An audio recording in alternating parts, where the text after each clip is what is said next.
Olá! Na aula de hoje a gente vai falar sobre a dupla tarefa. A dupla tarefa nada mais é do que o ato de realizar duas atividades de forma simultânea.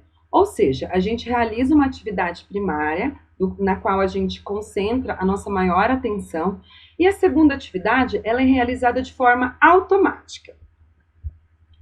Essa capacidade da gente conseguir realizar duas tarefas no mesmo momento, simultaneamente, é essencial para a manutenção tanto da autonomia quanto da independência, porque faz parte do nosso cotidiano. Várias vezes você está caminhando, falando no telefone, enfim, a gente faz várias tarefas simultâneas que às vezes a gente nem percebe. Só que se a gente for parar para analisar todas as alterações do processo de envelhecimento, em especial se ele for associado à presença de alguma doença, se tornando então a senilidade, o idoso ele acaba tendo dificuldade de conseguir realizar essas tarefas simultâneas, em especial se tiver associado a alguma doença como, por exemplo, o Alzheimer. A dupla tarefa ela pode ser duas tarefas motoras sendo executadas simultaneamente, ou a gente pode ter uma tarefa motora e uma tarefa cognitiva. Eu trouxe um exemplo aqui para você observar. Pensando em duas tarefas motoras, você está caminhando e realizando alguma atividade com os braços junto. Seriam duas tarefas motoras, sendo realizado no mesmo momento. Agora, naquele outro exemplo que eu já mencionei para vocês, caminhar falando no celular. A caminhada, ela passa a ser meio que automática, você não presta atenção. A sua atenção está voltada mais à ligação ao telefone celular. Os idosos, ele busca uma concentração focal para executar as atividades simultâneas. Então, ele precisa de uma maior atenção para conseguir realizar duas tarefas que antes era algo mais simples, algo mais tranquilo para ele. E por isso, isso pode comprometer o seu equilíbrio postural. A gente tem a nossa aula falando só sobre equilíbrio. Se você não assistiu ainda, não esqueça de assistir, que você vai entender a importância da gente trabalhar essa capacidade física com essa população também. Então, realizar duas tarefas também é algo que pode comprometer o equilíbrio postural. E por isso, pode diminuir a autonomia desse indivíduo idoso, promover alterações e atividades corriqueiras, atividades que ele executava com maior facilidade, que fazia parte das atividades cotidianas, e ele passa a ter dificuldade para realizá-las. Pode promover uma depressão também, porque o idoso, ele de repente não consegue realizar algumas atividades. É algo bem comum quando a gente observa, por exemplo, os idosos que tinham uma vida economicamente ativa e de repente se aposentou. E aquele monte de atividade que ele fazia, ele acaba não tendo, e daí pensando em todas as alterações do processo de envelhecimento também pode promover um quadro de depressão e declínio da sua mobilidade também, dele conseguir se deslocar e manipular no meio ambiente. Importante, qual tarefa motora, Silvana, eu vou colocar para o meu idoso fazer? Qual dupla tarefa? Eu posso colocar a cognitiva e a motora, ou eu coloco só a motora, pensando nos níveis, né, nas capacidades funcionais dos idosos. Então, tudo vai depender da capacidade funcional dele, mas também do aspecto cognitivo e do nível de escolaridade desse idoso, principalmente se você for fazer uma tarefa motora e uma cognitiva junto. Importante, dependendo dessas características, é interessante realizar as atividades de forma fracionada. Pensando, eu vou primeiro vamos pensar numa atividade, numa dupla tarefa que seja motora e cognitiva junto. Então, primeiro eu vou pedir para o idoso fazer só a tarefa só motora. Finalizou a motora, agora você vai fazer a tarefa só cognitiva. E depois eu faço a junção, a união das duas. Se a gente for pensar, por exemplo, o idoso frágil, esse fracionamento das atividades fica mais fácil dele conseguir associar e executar. Porque não adianta ele fazer por fazer, ele precisa fazer o exercício de forma eficiente. Então, por isso, às vezes, é interessante você observar o nível funcional do idoso e fazer esse fracionamento da dupla tarefa inicialmente. Mas, para ser caracterizado como dupla tarefa, o idoso precisa realizá-las de forma simultânea. Ele não pode parar a tarefa motora para fazer a cognitiva. Ele precisa fazer as duas tarefas junto. Por isso, se você observar que o idoso parou de realizar uma tarefa, seja ela motora ou cognitiva, para realizar a outra, significa que essa atividade está muito complexa para ele. Então, por isso, é interessante você regredir, fazer uma tarefa mais simples, para que ele consiga realizar as duas atividades simultaneamente. E observar também, pensar em possíveis variações nas tarefas. Hoje eu vou fazer duas motoras, e daí ele teve facilidade, então a próxima eu vou fazer uma tarefa motora e cognitiva. É importante a gente promover esse desafio para o idoso, mas que seja executado com a maior eficiência possível. E quais tipos a gente tem de tarefa motora? Dupla tarefa, perdão. Eu trouxe alguns exemplos para vocês, tanto de tarefa motora quanto cognitiva. Não são as únicas, a gente vai ter um e-book com a realização dessas tarefas para que você possa fazer o download, facilitar a sua vida também. Mas, um exemplo que a gente tem pensando em tarefas cognitivas é conta.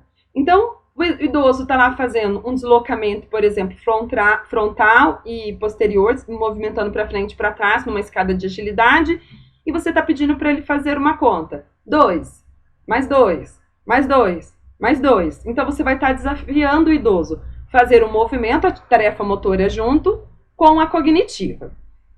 A gente pode também trabalhar com nomes de animais, uma atividade que eu gosto bastante. Eu separo algumas letras e daí eu peço para o idoso falar o nome de um animal de acordo com a letra que eu mostro. Isso é mais desafiador do que a soma ou a subtração.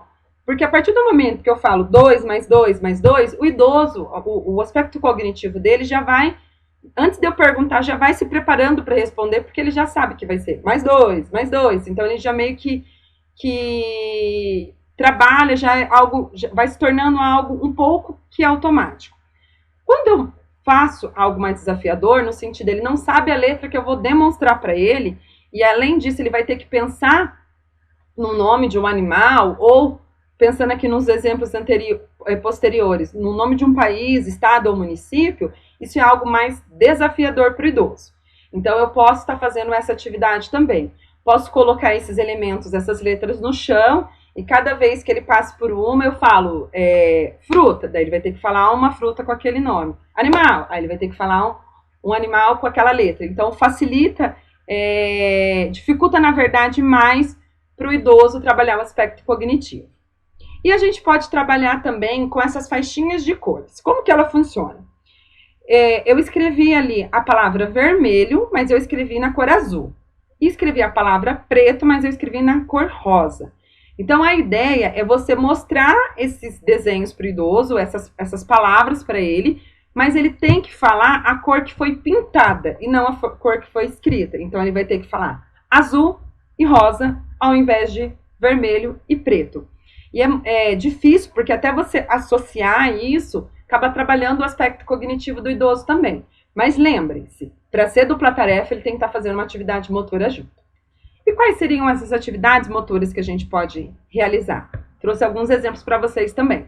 Então, deslocamento frontal, o lateral, o posterior, deslocamento com rotação, pensando em desvio, por exemplo, de cones, e subir e descer degraus. Então, você pode utilizar, por exemplo, um step, e ele vai estar subindo e descendo ali, fazendo uma tarefa motora, trabalhando coordenação junto, e você vai estar promovendo algum estímulo para ele, seja motor ou cognitivo. Se for subindo e descendo degraus com movimento de braços, por exemplo. Então, a gente vai estar fazendo duas tarefas motoras junto. Rotação de tronco também, com movimento de braço, tendo que pegar, fazer lançamento de bola, ele vai se deslocar para frente e para trás, fazer deslocamento frontal e posterior, e jogando uma bola para você e você se deslocando junto com ele. Então, a gente tem uma variedade de atividades. Claro, vai depender do nível de capacidade física e funcional do seu idoso, do estado cognitivo. Se o idoso tem baixo nível de escolaridade, eu vou fazer conta de dividir com ele? Eu vou fazer atividades mais difíceis? Não, eu tenho que fazer atividades mais fáceis que ele consiga executar. Então, por isso é importante a gente investigar isso também. Durante a sua avaliação física, não esqueça de perguntar o nível de escolaridade do idoso. Você não tem noção da importância dessa informação para a prescrição do treinamento. E até para a sua fala, quando você estiver conversando com o idoso, é importante que você utilize um vocabulário que seja acessível para ele. Eu já vi vários profissionais utilizando bastante termos técnicos da nossa área. Não que seja errado utilizar os termos técnicos, mas é importante quando a gente vai fazer a utilização de algum termo que não faça parte do cotidiano do idoso, a gente apresente esse termo, mas fale depois, explicando, né, o que significa esse termo de uma forma fácil, para que ele possa compreender. Quando eu faço algumas atividades, pé em ponta, pé em flex, eu sempre utilizo, pé de bailarina, pé de palhaço, até que chega uma hora que o idoso já sabe o que é pé em ponta e pé em flex. Mas é importante a gente passar para ele esse conhecimento para que o idoso entenda, mas de uma forma bem simplificada. Pensando na mesma idosa lá, na nossa idosinha de 67 anos, que é frágil, realiza todas as atividades básicas e algumas atividades instrumentais. Como que eu posso trabalhar a dupla tarefa com ela? Pensando na opção 1, que a gente vai fazer duas tarefas motoras. Então, eu vou fazer o deslocamento anterior e posterior e vou pedir para ela fazer um movimento de adução e abdução dos braços durante a execução desse movimento. Vamos ver como ficou? Vamos iniciar uma tarefa, uma atividade da dupla tarefa. Para isso, a gente vai fazer duas atividades motoras. Eu vou pedir para a idosa fazer primeiro uma atividade e depois a outra. Lembra que a gente comentou que dependendo da capacidade funcional do idoso, é interessante a gente fazer esse desmembramento. Então, ele realiza primeiro uma tarefa, depois realiza a outra, e depois a gente coloca as atividades juntas para facilitar a execução. Então, a primeira tarefa vai ser se deslocar para frente e se deslocar para trás. Tudo bem? Pode fazer então. Vai dar um passo para frente e volta. Movimenta frente e volta. Às vezes, para o idoso, vai ser difícil fazer só um passo de ir e voltar. E ele vai estar realizando mais que um passo, mas não tem problema. O importante é ele estar conseguindo realizar a tarefa. Vai realizar a segunda atividade motora isolada. Então, eu vou pedir para a idosa parada mesmo, para você só bater a palma. Isso. Perfeito. Agora, nós vamos fazer as duas atividades motoras juntas. Importante, a idosa vai se deslocar, vai bater palma e vai voltar. Mas não pode parar para poder bater palma. Se eu paro para bater a palma, a gente descaracteriza a atividade de dupla tarefa. Então, agora você vai se deslocar para frente, só que não pode parar para bater a palma. Tem que bater palma e já continuar andando. Isso! Perfeito, muito bom. Então, lembrando, é importante você selecionar uma atividade que o idoso consiga realizar, de forma que ele consiga fazer as duas atividades juntas. E essa forma da gente desmembrar a tarefa, fazer uma tarefa primeiro, depois a outra e auxiliar, fica mais fácil para o idoso associar a execução do movimento. Na nossa opção 2, eu já coloquei uma tarefa motora e uma tarefa cognitiva. Então, eu coloquei o deslocamento com os cones e eu coloquei algumas letras para que a idosa possa falar nome de animais enquanto ela passar por essas letras. Coloquei umas letras bem mais simples, que eu acredito que tem uma maior variedade de nome de animais, pensando que ela é uma idosa frágil. Uma alternativa, você pode colocar as figuras dos animais também. Observei que eu coloquei as letras e não deu certo. Então, vamos colocar a figura dos animais. E daí ela vai ter que passar lá por aquele circuito que você criou, falando o nome daqueles animais. Ela vai ter que ver, vai ter que pensar, vai trabalhar o aspecto cognitivo também. É importante que durante a execução de todo o exercício você esteja dando feedback e próximo do idoso para estar auxiliando na execução. Vamos ver como ficou? Agora a gente vai iniciar com o exercício de dupla tarefa. Nós selecionamos uma tarefa motora e uma tarefa cognitiva. A tarefa motora, para isso a gente precisou de 2 cones, então a gente vai pedir para o idoso se deslocar entre os cones, fazendo o número 8. E durante a execução desse movimento, eu vou pedir para ele falar qualquer palavra que comece com uma determinada letra do alfabeto. Então eu vou falar uma letra para ele, por exemplo, C, e ele pode falar cebola. Cada letra que eu falar, ele tem que pensar em alguma palavra que comece com aquela letra. Vamos começar? Pode iniciar. A. Abelha. C. Cenoura. Isso, tentem mais rápido. Letra D. Qualquer palavra com a letra D. Pode ser nome. Dair. Perfeito. Lembre-se, para ser dupla tarefa, ele não pode parar, ele tem que continuar fazendo a atividade e pensando, da mesma forma que o nosso idoso realizou. Então, na última, ele teve um pouco mais de dificuldade de pensar numa palavra, mas ele continuou fazendo o movimento. Se ele para pensar e daí falar a palavra, deixa de ser uma dupla tarefa. Então, é importante que ele continue fazendo o movimento e que você fique estimulando para que ele fale a atividade. Lembra que a atividade cognitiva, ela vai depender do nível da capacidade funcional do idoso. Então, dependendo do nível de escolaridade, a gente pode colocar atividades mais complexas também. Bom, a gente viu os dois exemplos.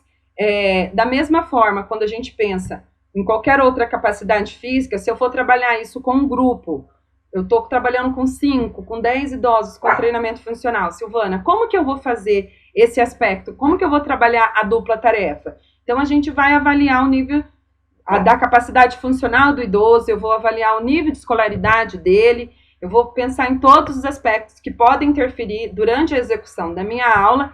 E para o idoso, eu coloquei as fotos dos animais, o outro eu coloquei as letras. Enfim, a gente tem que pensar em algumas atividades. Quando você vai trabalhar em grupo, às vezes é mais fácil você trabalhar duas motoras junto ou colocar um idoso para estar observando a execução do outro. Depois você faz essa troca. Enquanto um está descansando, o outro está realizando a atividade. Mas importante, é sempre quando a gente for trabalhar em duplas, observar colocar 2 idosos com o mesmo nível cognitivo. E o idoso que está lá só observando, que está fazendo descanso, é importante que você já deixe lá para ele o nome certinho do animal, da fruta, enfim, para que ele possa identificar se realmente o idoso falou ou não de forma correta. Espero que você vivencie essas atividades. É importante, já mencionei várias vezes, que antes da aplicação prática com os nossos idosos, durante a sua intervenção, é importante que você vivencie esses exercícios. Então, pede para alguém na sua casa aí estar te auxiliando, você faça o exercício com a sua mãe, com algum familiar, para que você possa ver se esse exercício é fácil ou não, de difícil execução. Importante, avalie essa pessoa antes para que você possa fazer uma intervenção que promova todos os benefícios que a prática do exercício físico proporciona, mas claro, que seja desafiador e capaz de ser realizado por aquele idoso. Até a nossa próxima aula.